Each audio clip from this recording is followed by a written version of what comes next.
Salut à tous, j'espère que vous allez bien. Aujourd'hui, on va s'attaquer au challenge numéro 3 pour la programmation. Donc, dans la précédente vidéo, ce qu'on avait vu, c'était comment créer un fichier sur son système grâce aux différents langages qu'on étudie actuellement, Bash, PowerShell, Python et JavaScript. Et là, ce qu'on va faire, c'est qu'on va passer à l'étape supérieure, c'est découvrir ce que c'est que les variables, donc on va les utiliser pour faire la même chose qu'on a fait là, et on va aussi stocker ça dans des fichiers, parce qu'actuellement, ce qu'on a fait, on l'a tapé directement dans nos terminals via les interpréteurs. Et là, on va passer à l'étape suivante. La première question qu'on va se poser, c'est qu'est-ce que c'est qu'une variable? Et on va se poser la question du point de vue de l'ordinateur. Ok? Donc l'ordinateur, on sait qu'il est composé de plusieurs composants. On a du processeur, on a du disque dur, etc., etc. Nous, ce qui va nous importer, c'est la mémoire vive. On peut aussi l'appeler la RAM. Ok? Donc l'ordinateur, quand vous lancez une application, ce qu'il fait, c'est qu'il vient stocker des informations dans la RAM, ok, dans la mémoire vive. Il vient prendre ce qu'on appelle un espace mémoire, il prend pas toute la RAM, il prend qu'une petite partie, et il vient assigner un identifiant à ce qu'il vient d'exécuter, ok. Et en fait, ça, c'est une notion de variable pour lui, ok. Il vient en fait stocker une valeur qui est l'exécution d'un programme avec un identifiant. Et il fait ça très rapidement. C'est pour ça qu'on a l'impression de faire plein de choses en même temps, mais il fait ça tout le temps et il utilise la RAM à ce moment-là. Ensuite, du point de vue des utilisateurs comme nous, des programmeurs, des développeurs, comment on fait pour définir une variable et qu'est-ce que ça veut dire? En fait, ce qu'on va faire, c'est que on va prendre un fichier, on va prendre notre interpréteur, comme on l'a fait, on peut le faire dans les deux, et au lieu de rentrer directement des choses et du code directement, on va aller ajouter des identifiants. Okay. Et en fait, une variable, c'est encore une fois la même notion que pour l'ordinateur, mais orienté pour nous. C'est-à-dire que on va avoir un identifiant. Cet identifiant, on va lui donner quelque chose qui veut dire quelque chose pour nous, qui est explicite. Par exemple, si je veux définir une variable qui va être mon prénom, ce que je vais faire, c'est que je vais la nommer prénom. Donc je vais marquer prénom, et je vais mettre un égal afin de l'assigner. Donc là, on va assigner une valeur au prénom, et je vais marquer Salah, parce que Salah est mon prénom. Okay. Donc là, on vient de voir ce que c'est que la définition d'une variable du point de vue utilisateur ou développeur. Okay. On définit une variable de cette manière-là. On met un identifiant, quelque chose d'explicite afin qu'on puisse comprendre de quoi on parle. On met un égal, en règle générale, c'est ça la syntaxe qu'il va y avoir pour pouvoir définir une variable, mais ça peut être différent par rapport au langage de programmation.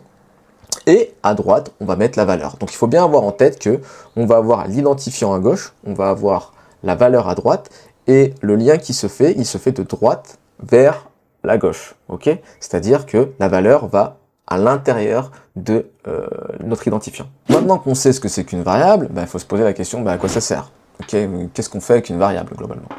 Et en fait, une variable, comme son nom l'indique, elle peut varier. Et le but, c'est de pouvoir la changer assez facilement, ok? Imaginons que j'ai mon application.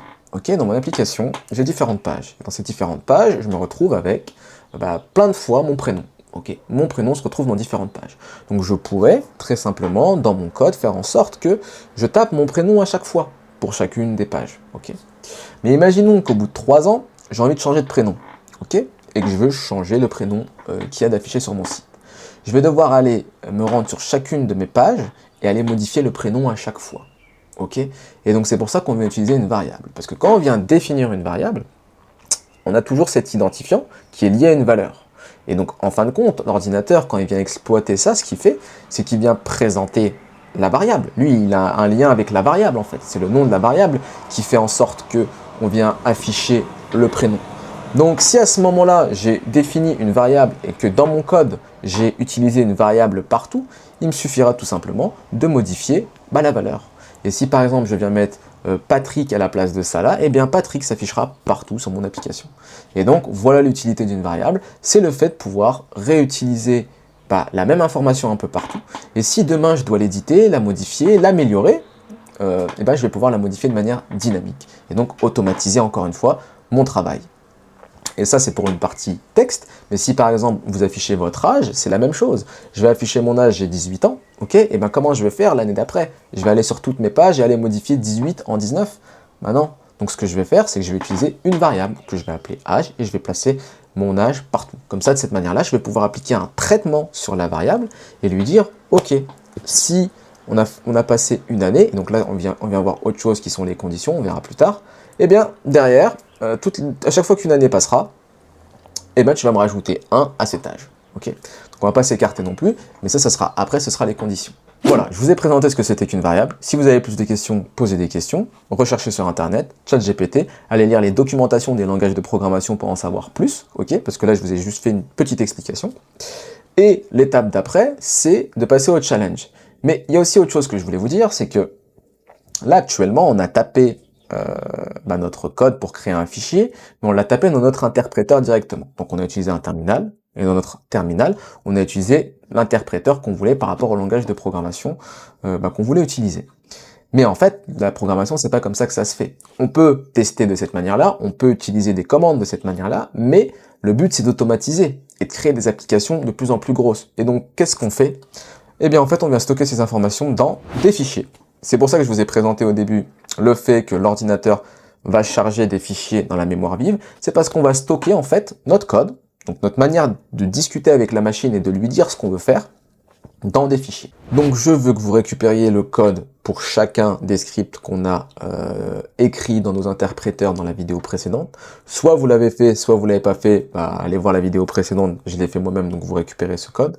Je veux que ce code, vous le stockiez dans un fichier, donc le code Python dans un fichier pour Python, le code JavaScript dans un fichier pour JavaScript, etc., etc. Pour Bash, pareil, et pour PowerShell, pareil. Ok. Je veux que dans ces quatre fichiers, vous utilisiez la notion de variable, qu'on l'a vu, faites vos recherches, regardez comment l'utiliser, demandez à ChatGPT, ok.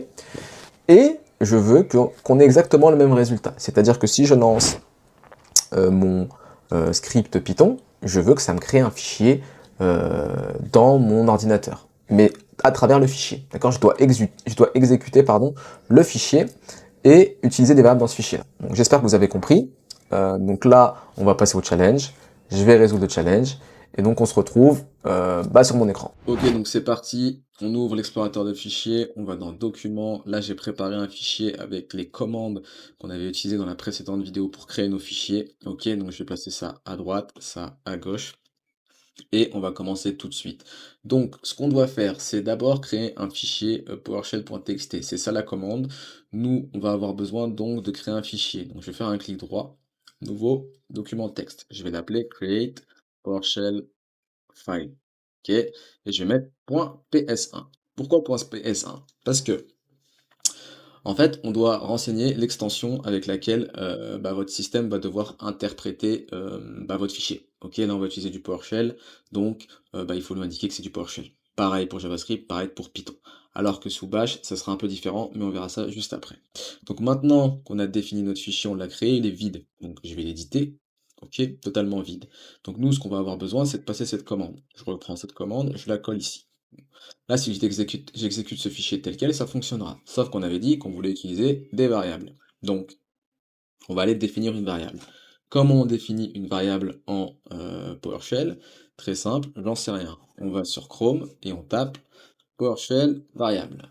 Je vais là-dessus, blablabla, vous pouvez stocker tout type de valeur, je vous laisse lire, ok? Moi, ce qui m'intéresse, c'est ça, ok? Donc, pour définir une variable, il me suffit simplement de taper $ et mettre ce que je veux. Bon, bah écoute, je vais prendre tout ça, je vais le copier, et je vais coller ça ici.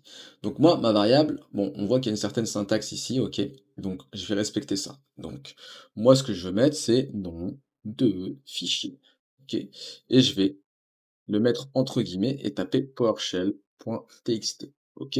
Pourquoi je mets des guillemets? C'est parce que c'est une variable de type texte, et une variable de type texte se met avec des guillemets. Je vous laisse faire vos explorations de votre côté, et au fur et à mesure, de toute façon, on en rediscutera de ça. Donc maintenant, mon fichier s'appelle PowerShell.txt, j'ai plus besoin de ça. Ok? J'ai besoin de lui donner une valeur en fait. Et je vais lui passer plutôt ma variable. Donc je l'écris exactement de la même manière, je sauvegarde, et donc maintenant, quand je vais exécuter ce fichier-là, il va me créer un fichier, et il va me donner ce nom-là. Et si demain je veux changer de nom, je pourrais le changer. Ok? Donc maintenant pour l'exécuter, on fait quoi? On ouvre PowerShell, on va dans le dossier document parce que là on n'y est pas, là j'y suis, je clear, je fais un ls, je viens placer ça un peu plus bas pour qu'on voit un peu tout. Et donc moi ce que j'ai besoin c'est d'exécuter mon fichier create PowerShell file. Ok? Donc je vais utiliser quoi? PowerShell, et mon fichier s'appelle comme ça. Je fais rentrer, et on voit qu'on a un fichier qui s'appelle PowerShell.txt. C'est bien le nom que je lui ai donné ici. et bah, ici aussi on a la sortie, OK? On les a des 2 côtés. Donc voilà, on vient de définir une variable, on vient de créer un fichier, vous venez de créer votre premier script PowerShell, tout simplement. Et maintenant lorsque vous créez un fichier, il vous suffira par exemple de changer le nom et vous aurez un fichier qui aura un autre nom. Alors, pour le moment, ça sert pas à grand chose parce que ce fichier est vide, mais vous comprenez un peu l'intérêt des variables. Et maintenant on va enchaîner beaucoup plus rapidement pour JavaScript et pour Python, et je vais faire la même chose. Donc là, on se retrouve sur notre fichier snippet code, ok, ça on l'a fait, je peux l'effacer, au moins ça ne me perturbera pas. Bash, on verra plus tard, ok. On va commencer par Python. Python, on fait la même chose, nouveau, document texte, create python file. Py, parce que c'est un fichier Python, vous pouvez aller voir sur internet. Et ensuite, bah, je vais aller l'éditer, tout simplement. Donc je l'édite, bloc-notes, je viens là, je récupère cette ligne, je viens là et je la colle. Je descends un peu ça. Encore une fois, on va avoir besoin d'utiliser une variable. Donc ce qu'on va faire, c'est la même chose. On va aller taper ton variable.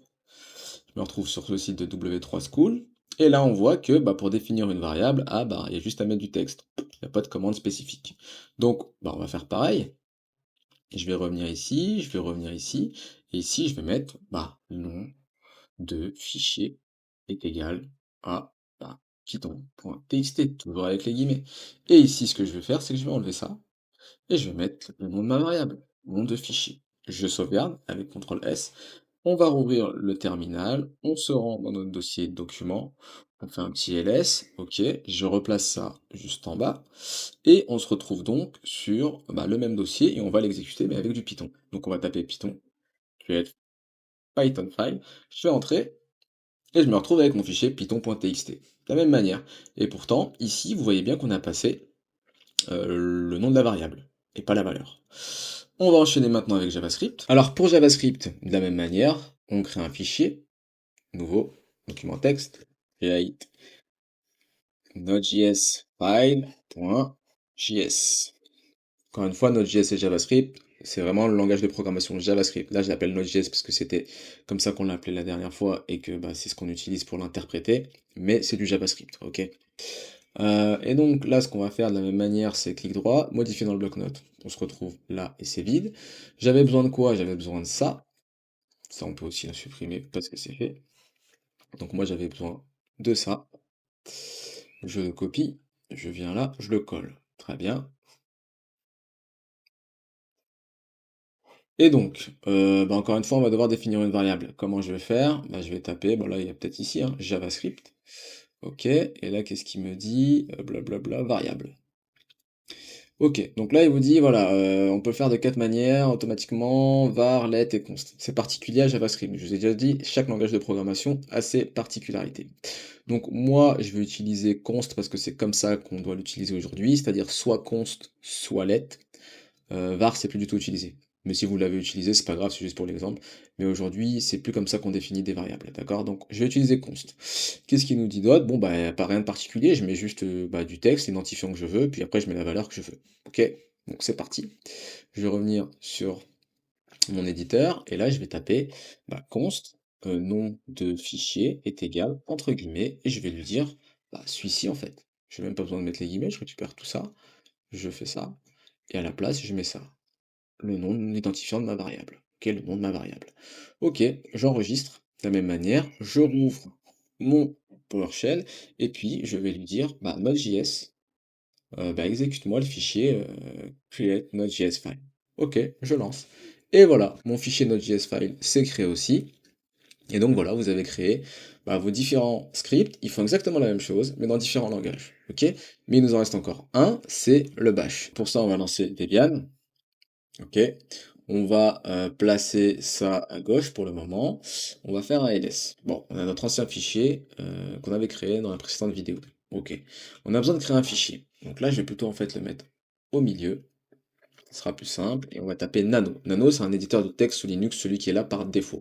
Ok, et on va taper Nano et le nom de notre fichier qu'on veut bah, créer. Et on va l'appeler create bash file. Ok, on l'ouvre. Là, on va pouvoir éditer notre fichier. Donc là, ce qu'on va faire, c'est qu'on va récupérer notre petite commande. Et on va devoir faire deux choses. Ok, donc la première, c'est de définir une variable. Ok, donc on va aller se rendre sur Internet. On va taper bash script bash variable. Ok. Et on va se rendre sur le premier lien. Ok, blablabla, affectation directe. La déclaration d'une variable se fait lors de son affectation, blablabla, bin bash. Là, on a ça. Ok, bin bash. Mais écrit bin bash un peu partout.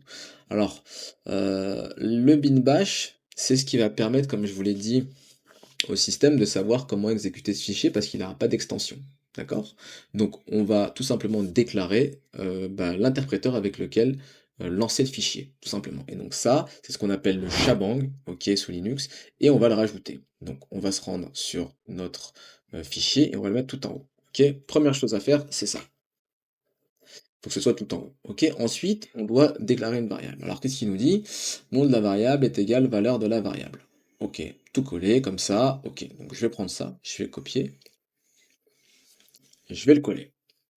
Nous, la valeur de la variable, c'est quoi? C'est bash.txt.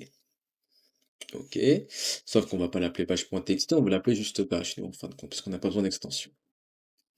Ensuite, ici, ce qu'on va faire, c'est qu'on va l'appeler nom de fichier. Et ensuite, qu'est-ce qu'il nous dit?